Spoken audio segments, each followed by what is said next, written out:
For centuries, people believed medieval kings lived on endless feasts, overflowing tables, dripping meats, and rich desserts. But history tells a quieter, more uncomfortable truth. In many medieval courts, kings often ate simpler food than the peasants working their lands. While farmers simmered thick stews and shared calorie-dense meals after long days in the fields, royal tables were surprisingly restrained, sometimes almost plain. This wasn't poverty, it was power, control, and survival. To understand why medieval kings ate less and simpler than their own peasants, we must step inside the kitchens of castles, monasteries, and villages, and leave modern assumptions behind. Despite popular imagination, medieval kings did not live in a constant state of indulgence. Daily royal meals were structured, predictable, and intentionally restrained. Castles were not places of endless luxury, but centers of governance, discipline, and ritual. Food reflected that mindset. A king's day began early. Meals were scheduled around councils, prayers, and administrative duties. Breakfast, if eaten at all, was modest, often bread with diluted ale or a simple broth. The main meal of the day, usually eaten before dusk, was carefully planned rather than lavish. Royal kitchens prepared food with consistency rather than creativity. Meat was boiled or lightly roasted, not heavily sauced. Bread was made from refined grain, softer and lighter than peasant bread, but not richer. Vegetables were cooked plainly, often without strong spices. The goal was nourishment without excess. This simplicity was intentional. Medieval rulers believed that the body influenced the mind. Heavy foods were thought to slow thinking, weaken resolve, and disrupt internal balance. A king needed clarity more than comfort. Court etiquette reinforced restraint. Eating too eagerly or requesting excess portions was considered undignified. A ruler was expected to demonstrate self-control in all things, including appetite. Even during meals, servants observed posture, pace, and manners. Royal banquets did exist, but they were political performances. They celebrated alliances, religious festivals, or military victories. On those rare occasions, rich foods appeared: spiced meats, sweet pastries, imported ingredients. But these events were exceptions, not daily reality. For most of the year, kings ate quietly, often alone or with a small inner circle. Food was fuel, not pleasure. In contrast, peasants viewed meals as rare moments of relief. Their food was heavier, slower to digest, and designed to sustain labor. The difference was not access, it was purpose. Royal simplicity was not poverty, it was policy. In medieval society, authority was expressed through discipline. A king's power depended not only on armies or wealth, but on perception. Self-restraint was seen as a visible sign of legitimacy. Gluttony was associated with chaos. Chroniclers often described failed rulers as indulgent, distracted by pleasure, and ruled by impulse. A restrained king, by contrast, was depicted as balanced and fit to rule.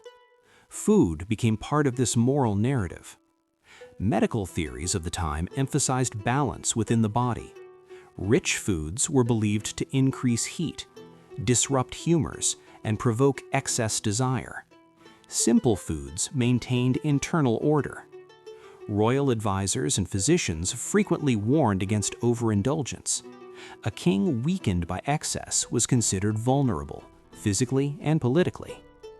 Eating simply also separated rulers from common behavior. While peasants ate heartily after exhausting labor, kings demonstrated that leadership required different discipline.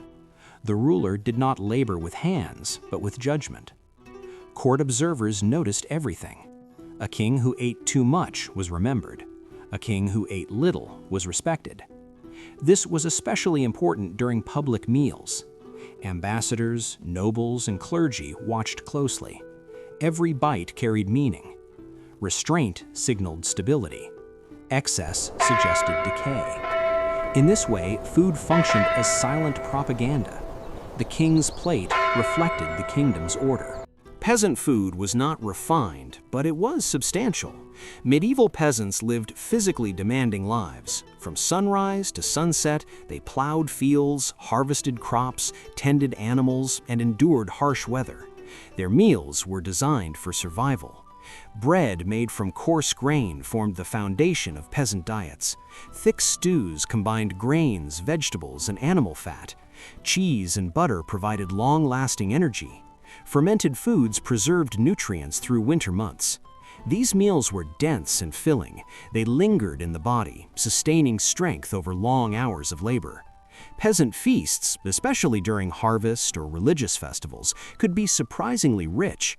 After months of restraint, communities gathered to eat heavily. These moments mattered emotionally and physically.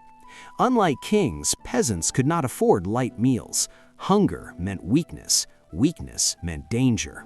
So while royal plates appeared modest, village bowls were often fuller. This contrast challenges modern assumptions. Wealth did not always mean richness of diet. Power required restraint. Labor required fuel. Poison was a constant threat in medieval courts.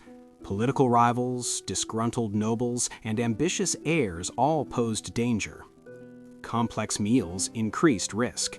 Every added ingredient meant another opportunity for sabotage. Every sauce masked potential danger. Kings responded by simplifying food. Boiled meats, plain bread, and clear broths were easier to inspect. Trusted servants handled preparation. Tasters sampled food before it reached the king. Simplicity was safety. Royal kitchens operated under strict rules. Ingredients were controlled.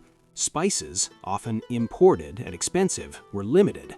The fewer elements involved, the easier it was to ensure security. Luxury was suspicious. Plainness was protection. In this environment, simple food became a shield. Religion shaped medieval life at every level, especially for rulers. Kings were expected to embody spiritual discipline. Fasting was common. Meatless days were observed regularly. Meals were reduced during religious seasons. Monastic influence was strong. Monks lived on minimal diets, believing restraint strengthened the soul. Kings adopted similar practices to signal moral alignment. Eating simply was not weakness, it was devotion. A king who restrained appetite demonstrated mastery over desire. That mastery symbolized divine favor.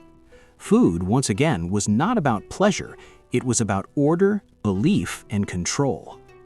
In medieval times, food was never just food. For peasants, it meant survival. For kings, it meant control. While villagers filled their bowls to endure the land, rulers restrained themselves to rule it. The quiet meals of medieval kings remind us of a forgotten truth from history. Power was not shown by excess, but by the ability to say no.